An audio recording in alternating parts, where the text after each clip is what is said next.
Hello, my name is Luke Bobnar. I'm a watershed scientist with the Western Pennsylvania Conservancy in Ridgway, Pennsylvania. I'd like to thank you all for taking time out of your day and joining me for this presentation. I'd like to introduce a project to you where we're doing an intensive monitoring of a restoration project in Little Arnot Run in northwestern Pennsylvania.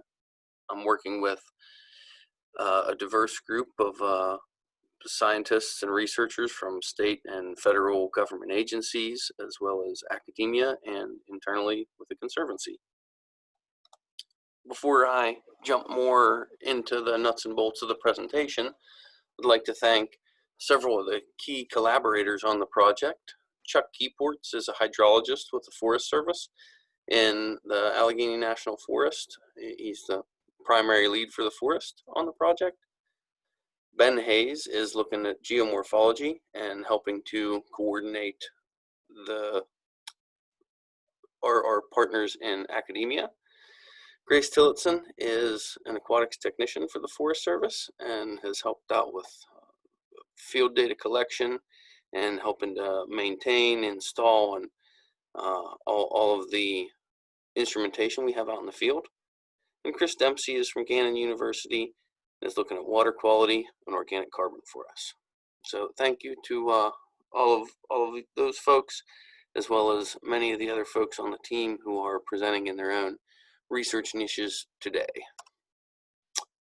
Little Arnot is located in northwestern Pennsylvania, as I mentioned, in the Allegheny National Forest. It's where we are kind of in the world.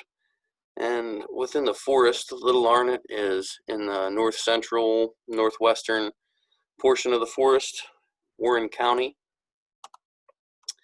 It's a pretty special little stream. It's designated by the PA Department of Environmental Protection as exceptional value. It's the highest water quality designation they give out. And it also houses a naturally reproducing population of wild trout. It's not the biggest watershed, with a little over 6 mapped stream miles in 3.7 square miles of land. And the area that we're looking at for our restoration efforts is a little bit smaller. We wanted to remove ourselves from the mouth a little bit to avoid any influence from the main stem of Arnot Run. And this stream, we picked Little Arnot because it's a nice little stream, and it's not perfect. It's a working watershed.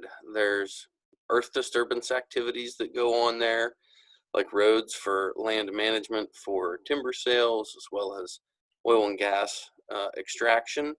And it serves as a proxy for many of our quality cold water resources throughout the state that might have some activity on them.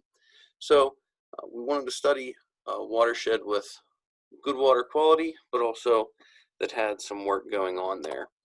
And it's got a history of work that's been done there, starting in the early 1800s with the lumber industry, where trees were harvested for lumber as well as tan bark and chemical wood. And then in the early 1880s, the oil boom was happening across the state. And specifically in 1882, at the top of the Little Arnot Run watershed up in Cherry Grove, there was a massive oil boom, and thousands of people moved there over a few short months, and there was a lot of activity. Wells were springing up all over the place, and there was just a massive gold rush there, or black gold rush as the case may be. And we can still see evidence of that today as you walk around in the watershed and in that area. You'll see these old wells. They just kind of look like a hole in the forest floor, and if you look closely, like at this well, you can see the timbers that are still there. And I imagine that there was one of those old wooden derricks there with the spud going down to drill the well out. And looking at some of the old reports, one from the 1950s regarding that Cherry Grove oil boom, some of those wells flowed with 2,000 or up to 3,600 barrels of oil per day. So much so that the lines couldn't hold all the oil coming out, and sometimes it flowed down the stream. It's just pretty impressive to have that much oil coming out of the ground. And I'm sure for the stream, it wasn't a real pleasant event, but it was mostly ephemeral compared with other impacts that we see around our area. And some of those impacts are of a more geomorphic nature, where the earth was moved around, the stream was moved around so that we could go in and do what we wanted to do to pull logs out or what have you. Here's an old map from 1923 that shows the logging railroad that went up the Little Arnot Run Valley. You can see it crisscrossing the stream there a few times, and we still see evidence of that railroad out there today. This is in one of the more upstream reaches, and the logging railroad runs here kind of on the right-hand side of the stream. I've drawn these crude railroad ties in there, but when I make them disappear, you can still see the hummocks of earth that have been left when those ties were removed to go construct other parts of the line. And downstream, in the area where our project is focusing on, you can really see when the snow comes and just lays in a skiff, that old rail line, extends across the creek out into that opening area there where we have our weather station that's continuously monitoring conditions for us out there. And if you look onto the floodplain here, there's all these swales and drainage patterns. This railroad berm here is 1 to 2 feet high in most places, and it's effectively largely prevented Little Arnot Run from accessing its floodplain, except in the highest of flow events over the past couple hundred years, over the past 100 or so years. So this has had a profound impact on the hydrology and the ecology of the whole valley. This slide illustrates it pretty well. It was taken from a 2018 edition of Stream Notes, but it's about the same thing that we have going on in the Little Arnot Valley. There's a berm there that was man-made, constructed. It prevents the stream from accessing its flood channels out on the floodplain there. So all of that water and energy was confined to the single channel, where it acted as a fire hose to deepen and widen the stream, create a more homogeneous stream, but not a very natural one. Our project goals are to help raise that water level up, that base level up, by installing large wood structures, removing key areas of that railroad berm that goes up the valley, using some of that material as fill to help move the stream bed elevation along, and eventually have a more connected groundwater table. Here we are back in the Little Arnot Valley, showing a variety of the restoration techniques we plan to employ. In the red highlighted area in the top right-hand corner up there is where we'll be using heavy equipment to do some of the earth disturbance, provide access to those floodplain swales, and install large wood structures. In the green area, we'll be doing winching with a grip hoist and a capstan winch to move some logs around. The purple areas will be mostly doing directional felling, and down towards the mouth, we'll be doing a little bit of pulling root wads over manually with a grip hoist to install them in the stream. Getting closer into our monitoring area, this is an overview of the area. The red line is the Thalweg, is mapped out by Ben Grace and one of Ben's students, Joe, in the summer of 2019. We also have the clusters of orange dots that are locations that a surveyor from the Forest Service went and did some cross sections for us, showed us where some of the oil and gas roads are, like in the bottom section right here. And I want to call your attention to this one orange dot in the far right-hand corner of the stream. That's a private oil and gas road bridge, and we definitely don't want any of our activities upstream to impact it. So we've got this roughly 1,000 foot of untouched stream where we don't plan to be doing any work. And as we look at our monitoring and heavy equipment reach even closer, you can see those cross sections where we'll be looking at how the valley and stream bed change as we install our restoration structures. We also have groundwater monitoring wells and stream gauges on some of them, looking at the interactions of the potentiometric surface of the water across the valley floor. And we've got the surveyed in line, crudely drawn by me, rail line here with our little train engine on it there. And then all of the little yellow polygons are where we have structures planned, and the ones with the stars in them, the locations where those stars are where we'll be poking holes in the railroad berm or opening up access to the floodplain.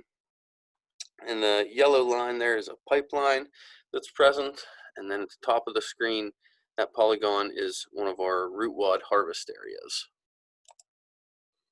Real quick here, just go over some of the semi-standard drawings. None of these structures are quite standard. They're all a little bit field fit in their own unique way. But to give you an idea of some of the work we're planning, at the far downstream end of our reach, we'll be putting in a catcher structure to make sure that any pieces that naturally or unnaturally come loose don't go downstream and impact infrastructure. We always like to install a nice beefy structure, especially more so on directional felling on smaller streams. We like to install the catcher structures, but definitely here to ensure that this area becomes a self-building, self-maintaining, natural log jam. In some areas, we'll be stabilizing the bank and stepping up the stream bed in a tiered manner with these cross-channel logs that are embedded into both banks. This is directly upstream of that pipeline. You can see that tieredness there in the section view. And then, of course, in those areas where we want to reconnect floodplain swales or maybe some relic drainages on the floodplains, we'll start on the opposite bank by entrenching some root wads into the bank, start bouncing that flow towards that floodplain swale over the cross-channel log and the root wad, with this scour log sticking out to help encourage that water to be going out that direction.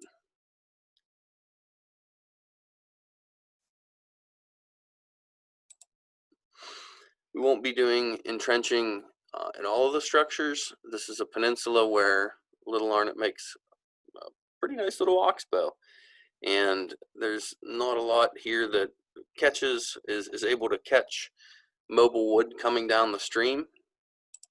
So we'll be placing and lacing some logs through some of the existing trees that are there, and then ballasting where we can't do any lacing. We'll be ballasting with root wads, and this will be an area where mobile wood will accumulate over the years. And upstream in our directional felling and grip hoisting reach, more so in the grip hoisting reach, we'll be pinning logs between existing trees by pulling them in between those trees and having them down in the stream, filling the upstream area between the log and the bank with slash and tree tops to help accumulate mobile debris as well as sediment, and develop a hydraulic head that scours out a pool on the downstream side. Oftentimes when we do this, we do it with multiple logs. We'll pin a few, wedge a few, pack the whole thing with slash. We'll get a backwater pool developed where the sediment will drop out and start entrenching the logs on the upstream side, and then of course the scour plunge pool on the downstream side. We're going to monitor some of these several parameters out of the Ridgway office that we've discussed with partners and colleagues, looking at the way that the trout population there their willingness and ability to construct redds and spawn as we remove some of the canopy in the directional felling reaches as well as the excavator reaches. How will they respond? Will they respond at all? We will also be looking at the wetlands throughout the Little Arnot Run Valley. As the groundwater table changes, we want to monitor the effect that that's going to have on wetlands there. And of course, we want to look at how mobile the pieces are that we install, both in the heavy equipment reach as well as the directional felling reaches. So we'll be tagging a subset of those pieces and monitoring them after the project for several years. I'd like to thank you again for spending some time with me today, and at this time I'll be happy to answer any questions, or you can reach out to me via the phone or email. Thank you.